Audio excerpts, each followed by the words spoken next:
Setelah ujian kedua dari Sang Sword King selesai, kemudian Shin berpindah di asrama instruktur Akademi Azure Dragon di klan Namgong. Terlihat di sana raut wajah Yeonho mewarna. Ternyata mereka semua kala itu sedang bersantai sembari makan-makan dan minum untuk merayakan kemenangan mereka. Kalian tidak lihat ekspresi wajah bajigur yang lain gak? Seperti monyet yang kehilangan pisang, ucap Yeonho membuka obrolan mereka. Instruktur Namgongsu, aku benar-benar terkesan dengannya, sahut Ilho. Ah, jadi ini wain putih rahasianya klan Namgong ya, sahut juga Soyung sembari menuangkan secangkir minuman yang ada di sana. Keadaan benar-benar berubah, dulu saat aku masih sekolah di akademi, ucap juga Wak Duyong sembari mengenang masa lalunya sendiri. Ah, aku tadi beneran kaget saat jejaknya mendadak hilang. Setelahnya, teknik pelacak Ilho mulai mendapatkan pencerahan. Sahut lagi Soyung mengingat kembali kejadian sewaktu ujian kedua masih berjalan. Kalau saja aku tidak memimpin dan memblokir senjata tersembunyi dengan tubuhku. Ya, kalau saja aku yang memimpin, takkan ada satupun senjata yang mengenaiku. Sahut Wak Duyong membanggakan dirinya sendiri. Mendengar ucapannya itu teman lainnya kaget dan merasa kesal karena ucapannya. Soyung, kau meminum semua minuman ini sendirian, tegur Yeonho ke Soyung. Maaf, apa yang kau bilang barusan, sahut Soyung yang mulai mabuk kala itu. Sementara Suryong saat itu masih diam saja sembari memikirkan sesuatu di benaknya. Heavenly Sword King, sejauh apapun aku mencurigainya, dia juga mencurigaiku. Ya, aku harus melakukan yang seharusnya dilakukan, pikir Suryong di dalam benaknya, dan setelah ia berpikir seperti itu, sesaat ia mulai tersenyum tipis. Dengar, kerja bagus semuanya. Meski begitu, besok akan lebih sulit lagi. Saat aku melihat para bajigur dari Vermilion Bird dan White Tiger, mata mereka semua berbisa, ucap Suryong yang mulai ikut berbicara ke semua teman-temannya. Tapi, setelah kejadian tadi, tak ada yang bisa meremehkan Akademi Azure Dragon lagi, sahut Yeonho merespon ucapan Suryong. Karena kita punya back Suryong, sahut serempak semua teman lainnya yang ada di sana menyetujui perkataan dari Yeonho. Tapi, bukan berarti kami hanya akan mengandalkanmu loh. Kami juga akan mencoba yang terbaik, jadi kau harus mengamankan posisi atas, ucap lagi Yeonho ke Suryong sembari mengangkat sebuah wadah minuman untuk menuangkannya ke cangkir Suryong. Teman-teman, kalian membicarakan hal yang sudah jelas. Tak peduli apa yang dikatakan orang-orang, yang akan jadi tokoh utama pelatihan ini adalah kita. Kalian setuju kan? Ucap lagi Suryong ke semua teman-temannya. Mendengar hal itu dari Suryong, itu membuat teman-teman Suryong yang lain menyetujui apa yang Suryong katakan. Dan setelah itu, mereka semua mengangkat gelas bersama untuk bersulang. Lalu mereka semua menikmati malam itu dengan bersukaria sembari menikmati apa yang sudah tersaji di sana. Tak lama, terlihat Soyung sudah mabuk berat di sana. Melihat Soyung sudah mabuk berat, Ilho dan Yeonho merasa bingung kala itu. Selang beberapa waktu kemudian, terlihat Suryong dengan mengenakan pakaian serba hitam sedang melompat-lompat dengan sangat cepat pada atap bangunan di kawasan klan Namgong. Seperti dugaanku, keadaannya kacau karena sekarang adalah hari pertama. Mereka semua pasti mengira bahwa aku mabuk-mabukan dan tepar sekarang. Jadi sekarang kesempatanku. Pasti ada sesuatu yang mencurigakan dengan klan Namgong. Jomak Saeng yang mempelajari teknik demonic dari kultus darah tanpa mengetahuinya, sosok yang tahu segalanya sampai-sampai membawa teknik tersebut sebagai tugas ujian.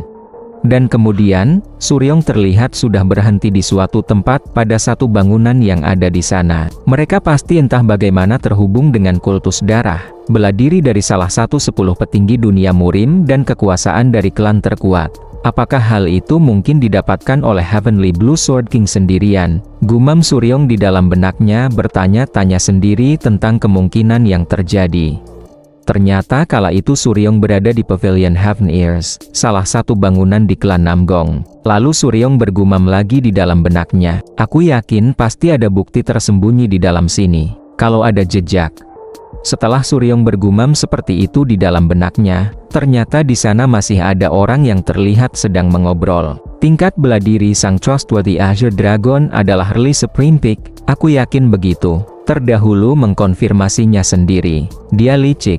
Jadi mungkin kemampuannya yang asli masih disembunyikan. Oh, memangnya mungkin untuk melakukannya di depan pemimpin terdahulu. Itulah isi obrolan kedua orang yang ada di ruangan itu.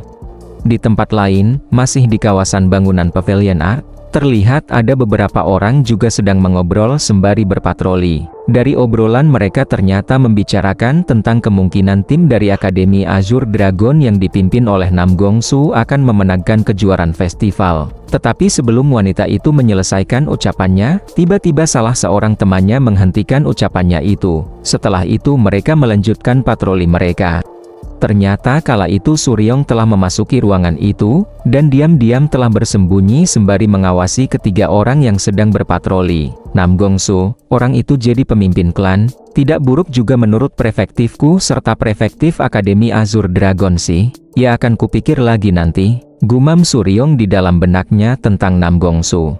Setelah itu, terlihat Suryong perlahan melangkah maju berniat melanjutkan penyelidikannya.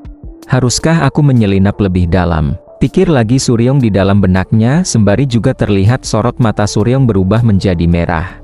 Setelah Suryong mengaktifkan mata Heavenly-nya, kemudian ia mengetahui bahwa di sana terdapat formasi tingkat tinggi. Dan setelah Suryong menyadari akan hal tersebut, kemudian ia berniat mundur dari penyusupannya itu. Setelah Suryong mundur dari sana, tak lama terlihat salah satu penutup atap dilepas. Ternyata yang melepas penutup atap itu adalah Suryong yang sedang melihat kondisi di atas atap itu. Setidaknya aku sudah mempelajari geografi di sekitar sini dan aliran Qi-nya juga. Aku harus meminta saran pada Soyung nanti. Pikir Suryong di dalam benaknya merencanakan hal kedepannya setelah ia pergi dari tempat itu. Namun kala itu, tatkala Suryong akan pergi meninggalkan Pavilion Art, tiba-tiba ia melihat dari atas bangunan, di bawah ada sosok pemimpin klan Namgong dan anak-anaknya. Ternyata pemimpin klan Namgong beserta keluarganya, akan memasuki tempat itu. Saya menyapa pemimpin klan, ucap seseorang kepada pemimpin klan Namgong. Ayo masuk sekarang, Miku bisa kedinginan kalau lama-lama di luar, ucap sang ayah ke anak perempuannya. Ayah, aku tidak kedinginan, sahut Mi ke ayahnya.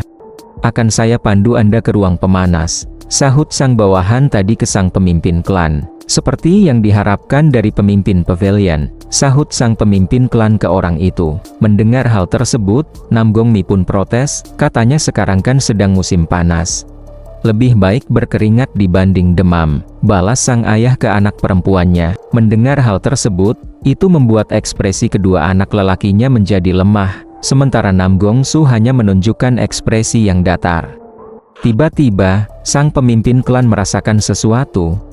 Siapa di sana? Ucap keras sang pemimpin klan mengarah ke atas atap bangunan di mana ia berada. Melihat ayahnya seperti itu membuat kedua anak tertuanya hanya kebingungan. Sementara Nam Gongsu telah bersiap akan mengeluarkan pedangnya. Ternyata saat itu, posisi Suryong telah diketahui oleh sang pemimpin klan. Kalau kau keluar sekarang, akan kudengar penjelasanmu. Sebelum memutuskan bagaimana cara mengatasimu, ucap lagi kepala klan Namgong. Wah, tingkat bela diri pemimpin klan setinggi ini. Dia ada di tingkatan yang sama dengan Heavenly Sword King, bahkan mungkin lebih tinggi. Pikir Suryong di dalam benaknya menilai kemampuan dari sang pemimpin klan Namgong itu, karena bisa menyadari keberadaannya. Setelah menyadari ada penyusup, seketika itu juga semua anggota klan Namgong langsung saja melindungi sang pemimpin klan. Dan membuat semua orang di sana dengan sigap mengeluarkan senjata mereka masing-masing. Akan kuhitung sampai 5, kalau kau tidak keluar juga, akan kucabik-cabik dirimu. Ancam sang pemimpin klan Namgong itu ke Suryong. Dan sang pemimpin klan Namgong itu mulai menghitung. Apakah mungkin untuk meyakinkannya dengan kata-kata? Pikir Suryong di dalam benaknya menilai kemungkinan yang akan terjadi. Tidak, tak ada alasan yang akan didengar. Alasan hanya akan memberi dalih untuk bertindak bagi Heavenly Blue Sword King. Lanjut pikir Suryong di dalam benaknya. Di situasi sang pemimpin klan Namgong, hitungannya sudah mencapai hitungan ketiga, dan saat itu, ia telah mengeluarkan aura bela dirinya bersiap menyergap Suryong. Setelah itu, hitungan keempat pun telah terucap, dan saat itu sebuah aura ungu kebiruan perlahan sudah menjalar sampai ke tubuh Suryong. Tak lama Suryong pun menyadari aura tersebut. Dan hitungan kelima pun telah selesai diucapkan. Jangan berontak, itu takkan melukaimu, ucap sang pemimpin klan Namgong ke Suryong melalui teknik telepati. Kala itu, aura ungu kebiruan itu sudah mengunci seluruh tubuh Suryong, sehingga dengan kondisi tersebut itu membuat Suryong kaget. Lalu sebuah teknik tebasan telah melesat mengarah ke atas di mana Suryong berada. Setelah teknik tebasan itu telah dilepas, kemudian ia memasukkan kembali pedangnya ke dalam sarungnya. Tetapi kala itu, Suryong tiba-tiba telah menghilang dari tempatnya berada. Dia tak mungkin jauh dari sini. Pastikan untuk menemukannya, teriak Namgong Hyuk dan Namgong Hak memberikan instruksi kepada semua pasukan yang ada. Cepat, nyalakan api dan beritahu semua orang di dalam dan luar pavilion. Ucap para pasukan yang bersiap akan mengejar penyusup yang tidak mereka ketahui. Ayah, kami juga akan membantu menari penyusupnya, ucap kedua putra tertua ke ayahnya. Sedangkan Namgong Su mengusulkan dirinya membawa masuk Namgong Mi ke kamarnya. Beberapa saat kemudian berita itu telah sampai ke Sang Sword King. Mengetahui akan hal tersebut, itu membuat Sang Sword King menjadi sangat kaget. Kesimpulannya, entah karena kesalahanku, atau penyusupnya punya tingkat bela diri lebih tinggi dibanding diriku, ucap sang pemimpin klan Namgong ke ayahnya, sembari merasa menyesal karena ia tidak mampu menangkap Suryong yang menjadi penyusupnya. Kalau bukan karena diriku, pemimpin klan adalah orang yang bisa saja dengan mudah menjadi 10 Supreme di Murim. Kemampuannya untuk menyembunyikan jejak dan menghilang tanpa jejak adalah hal mustahil bahkan untuk diriku sendiri. Pikir Sang Sword King menilai kemampuan anaknya dan sang penyusup. Ayah, apa ada yang Anda curigai? Tegur sang pemimpin klan Namgong ke ayahnya yang sedang melamun sesaat. Di dalam pemikiran sang Heavenly Blue Sword King, ia memikirkan sosok Suryong. Tetapi tingkatan bela diri Suryong sebelumnya sudah dinilainya dan tidak mungkin dapat selevel apalagi di atas tingkatan sang pemimpin klan Namgong, yaitu anaknya, jadi ia menepis kecurigaannya itu. Aku akan coba mencari penyusupnya lagi, ucap Sang Sword King. Mendengar niat yang akan dilakukan Sang Sword King itu membuat pemimpin klan menjadi mencemaskannya, begitu juga dengan kedua cucu lelaki tertuanya. Tanpa mendengarkan kekhawatiran dari anak dan kedua cucu tertuanya itu, dengan cepat Sang Sword King melesat dan menghilang dari tempatnya. Di mana kau, bajigur yang berani menyusup ke klan Namgongku? Gumam kesal Sang Sword King di dalam benaknya sembari melesat cepat mencari keberadaan sang penyusup. Setelah itu, Namgong Jaehak sang Heavenly Blue Sword King terlihat mengambang di udara, lalu dengan cepat ia melepaskan sebuah teknik formasi untuk melacak keberadaan dari sang penyusup. Dan karena tekniknya itu, seketika ia merasakan sebuah energi yang berasal dari arah asrama para instruktur baru. Beraninya kau menyusup ke bangunan utama dan berpikir bisa kabur hidup-hidup, ucap kesal Sang Sword King sembari dengan cepat melepaskan tekniknya dengan sangat dahsyat untuk mencegah orang melarikan diri dari klan Namgong miliknya.